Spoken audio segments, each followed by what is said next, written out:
Indigo Disk is releasing Excadrill into the Gen 9 Draft League metagame, and I could not be more excited. Sand Offense is one of my favorite playstyles in all of Pokemon. I've used it in Gen 5 OU, ORAS Draft League, you name it, I've been there. And I'm going to talk to you today about how you can implement this type of playstyle into your Gen 9 draft leagues if you choose to draft it. There's a lot of things we can learn from the ORAS drafts and USUM drafts that have incorporated Excadrill in them from DPL, and take some of those ideas and apply them to the new Pokemon and tools that we have access to in Gen 9. It's good to see more weather come into the new metagame. I know sun has been very, very popular in this metagame so far, and so has snow and VGC, so bringing sand back just adds even more variety to the type of teams that we can see in draft. If you guys want to see more content like this, make sure to subscribe and like the video. I'm going to be doing plenty of these videos over the next couple of weeks as a DLC releases, so stay tuned for that. So let's talk about the main thing that Excadrill is going to get in this metagame. It got the Rapid Spin buff last generation, which is very, very huge. That gives it a little bit more options in terms of speed control, certainly, not forced to run Sand Rush every week, and it gives another remover in a generation that is very light on removers. It's been a very, very offensive metagame, just naturally due to the threats at the top of the metagame being very, very powerful on the offensive side and kind of forcing games to move that way. But a Pokemon like Excadrill having hazard removal gives you some more of those options. And even I kind of expected to get spikes in this generation. We've seen a lot of ground types get access to spikes in this generation. It's always had rocks, which has been very, very useful. But if it gets access to spikes, that gives you a little bit of an interesting dynamic as well in this metagame, where if you've come up against a lot of rock resisted Pokemon, you just have an additional hazard that you can use as kind of a pseudo rock as well, giving you a mon that, while probably is going to be your main sweeper most weeks, has a lot more additional hazard control ability as well, which is not really something talked about a lot on Excadrill. But the main thing you're going to get to take advantage of, and be mindful that your league does have to allow this for this to be the case, but as a Tera user, this is where you're going to really see the benefit of Excadrill in this metagame and its ability to push past certain weaknesses. If you look at its moveset, Poison Jab and X-Scissor do like a decent amount to kind of help manage some of these common problems that you have. Mainly around bulky grass types are really difficult for this Pokemon to break through, but this Pokemon also struggles with bug typing. It gets revenged by a lot of fighting types as well. Sneasler comes to mind as a new one in this generation that could potentially be a little bit particularly difficult if sand is not up. But Tera is going to really change the game for Excadrill, because Tera flying is pretty much the perfect answer to a lot of the problems that this Pokemon has. The ability to break through grass and bug types at the same time is really going to give this the buff it needs to kind of move back into one of those top tier team compositions that you're going to expect to see, basically in all of the leagues that you draft in. Now, if you're doing low tier Tera, you're not going to have to worry about that too much with Excadrill, and that does make this archetype a little bit more weak. I think that would be, something to consider if you're looking to build this for yourself. Is I wouldn't be looking to get Excadrill round 1. I'd be looking to draft a breaker, which we're going to discuss in a second, to open up Excadrill if you don't have the ability to Tera it. If you can Tera, well, I think this is a Pokemon you should definitely prioritize once you get to the middle and end of your first round. If you look at, the abilities, not much has changed really otherwise besides Tera Blast. It still's got a lot of the same utility that you've always expected to see. We've talked about the additional hazard control. It'll probably lose Toxic, so you're going to lose that just kind of small extra bit of utility. Not that this was a common move you ever used on Excadrill often, but it's always, something that you could threaten and actually push past some of those bulky waters, for example. Those are, another problem that you particularly had as well. That can be partially solved through Tera Grass, but Grass is not really a great typing realistically, unfortunately. So probably not one you go into often. But if you're in a 2-type Tera league, maybe Flying and Grass is something you go for. But this Pokemon's going to really be able to take advantage if you are in a free Tera and Tera Preview, because Tera Preview doesn't really necessarily hurt this Pokemon. If you have the Flying, Ground, and Steel coverage, it's really difficult to switch in on even if you know what's coming. So you're going to lose a little bit of that utility, but otherwise you still have some of the common things. You still have your ghost coverage if you need it in Shadow Claw, still have a rock slide in case you're looking for some flinches with Iron Head as well, and then you have some Home Claws action as well. One thing to note is you do have the high horsepower, so that's good to keep in mind for some other Pokemon we're going to get into, is that you're not just limited to using Earthquake, you do have that high horsepower as well. In this generation, we only have the 2 sand setters. We don't have Gigalith. We have the Tyranitar, which is a really common one. This is probably what you're going to see on most sand teams, and what I would probably recommend you get this time again. This is the most diverse of the options, very good on both the defensive and the offensive side. It can be a good setup sweeper. It can be a good hazard controller. So that kind of removes the need to even run Stealth Rock at all in this Pokemon, almost in all matchups. So you can kind of just leave your Tyranitar to serve that purpose, because you're going to want to get this in as much as possible to set up sand. So that's a good type of candidate Pokemon to hit rocks on your team every week. It's got T-Wave. I love T-Wave. I love T-Wave Tyranitar. If you are kind of an old head OU player, you'll remember kind of this trend from, I think it was like Gen 5 or Gen 6. There was a Brazilian team in World Cup of Pokemon that brought this like almost on every team that they had. T-Wave T-Tar. So something certainly of option. Then you have kind of on all T-Tar teams, you have just kind of an infinite amount of options to really tailor this Pokemon every week. And then you have the Powdon, which is just a decent rocker. It's a really bulky Pokemon, kind of like Tyranitar in that it's going to be bulky and you can get it in pretty regularly to get your sand up as often as possible and kind of take some of the rocks pressure off of your Excadrill here. But mostly this is just going to come in, slack off, throw off a few yawns, some roars, and do a few attacks, but mainly there to come in and set up sand as much as possible. So as you get into the new Pokemon that we have available to us in this generation to build our sand teams around, let's take a look at some examples of some old DPL. I have a TDT team as well here from ORAS and USUM Draft Leagues to kind of talk through a little bit of some of the things we should be looking for when picking out new Pokemon to build this archetype around. So Mega Charizard Y Sand was a really big popular ORAS team type, especially in team tours here. Excadrill, Tyranitar, Mega Charizard Y, kind of the main, combination of 3 there, and you see a Latias on both of these teams, Tangang and the Temporal Tower Titans here. Two, pretty strong examples of teams here that, use this Charizard Y team effectively.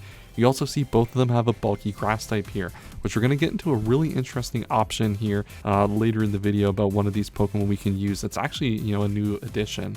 So these are kind of how ORAS teams were built, really leveraging that Lati as a ground resist and then Charizard Y to break through common grass types. If we move into USUM, a little bit of a different approach here. We have this team from the L2P and we have Remnants of Ghost Flame from TDT. So a little bit of a different approach here. Both of them using fighting type Megas actually here, Mega Gallade and Mega Lopunny as primary ways to break through teams to enable the Excadrill. But there was always that grass, breaker on both of these teams. Gallade does a decent job of breaking grasses, and Zapdos primarily, being the ground resist on here, also breaking grass types, important on that Pokemon. And then on the TDT team, we have, Kieran Black and Muckalola as, ways to break grass types, and strong ground resist in Whimsicott, which gets C-Move on this team, which is a particularly interesting option. Not sure how often they use that as a way to break through some of the common checks that you could see. And then on the other team, we had Z Zapdos, very useful way to create some setup opportunities, not so dissimilar to the Latias. So let's take a look and talk through some very powerful new options into this generation, and the primary one I want to talk through is Chi-Yu. So if we think of like a direct replacement to Mega Charizard Y in this metagame, the best one that you can really come up with is Chi-Yu. And this Pokemon, just especially with the choice specs, just does so much damage with Overheat, Flamethrower, Heat Waves, Hexes, Dark Pulses, everything that you can possibly think of. This Pokemon puts a lot of damage and puts a lot of pressure on those grass types in the metagame with its 135 special attack and Beads of Ruin ability. Now I will caution early on in the drafting process, you're likely not going to be able to get access to this Pokemon and Excadrill in the same team. It's very likely that they're both going to be round 1 picks. So if you're going to look for this Chi-Yu Excadrill combination, would really recommend looking to it if you have availability at 2 of these Pokemon near the end of the round 1. Because that'll give you a little bit more opportunity to play on the wheel, see what your fellow players are drafting, and make a judgment accordingly. So this is kind of like, if you're looking for that Mega Charizard Y option, this is kind of one of the best ones. And another one that's kind of similar in that vein that you are going to be able to get probably, especially in round 2, if you're looking for that, very common fire breaker, is going to be Iron Moth. Now, Iron Moth is not going to be as powerful as something like Volcarona, for example. Now, Volcarona would be another great breaker, but if you're doing high tier Tera, you probably want Tera Excadrill, so that makes Volcarona a little less appealing of an option.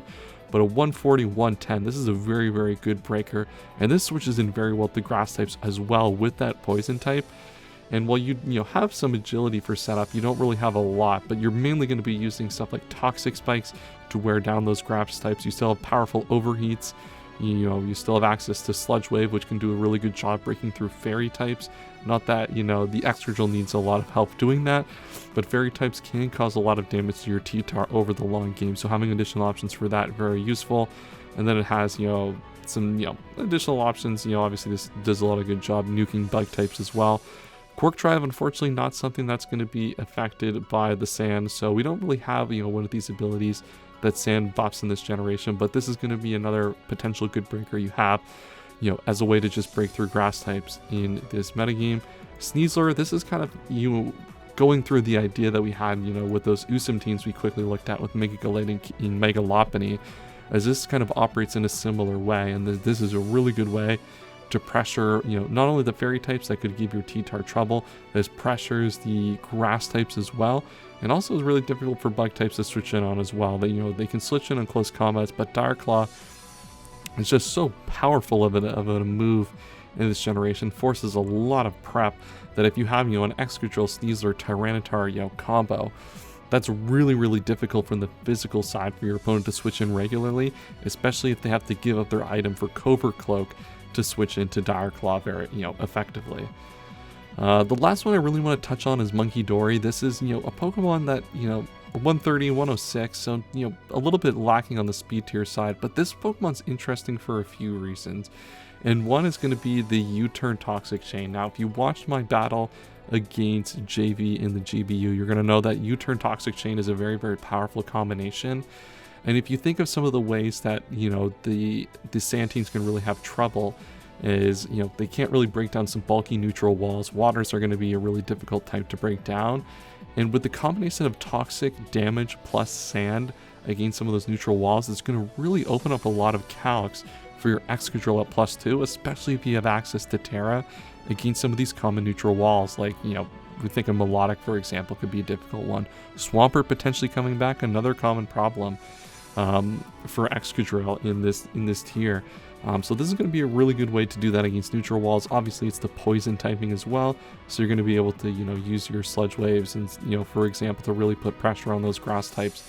You do have a little bit less bulk. If I go into Iron Moth here, you do have a little bit more ability to switch into your special moves, and then Sneasler just has a little bit more speed as well to punish some of those Pokemon. Excadrill outside of Sand and T-Tar are not the fastest, so hitting 110 or 120 speed tiers is going to be really important as well.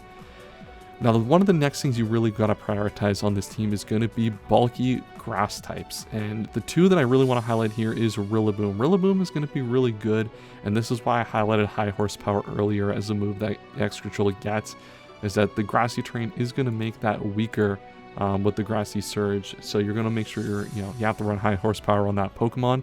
But this gives you a really good way to switch into grass types, and this is a great way to break bulky waters.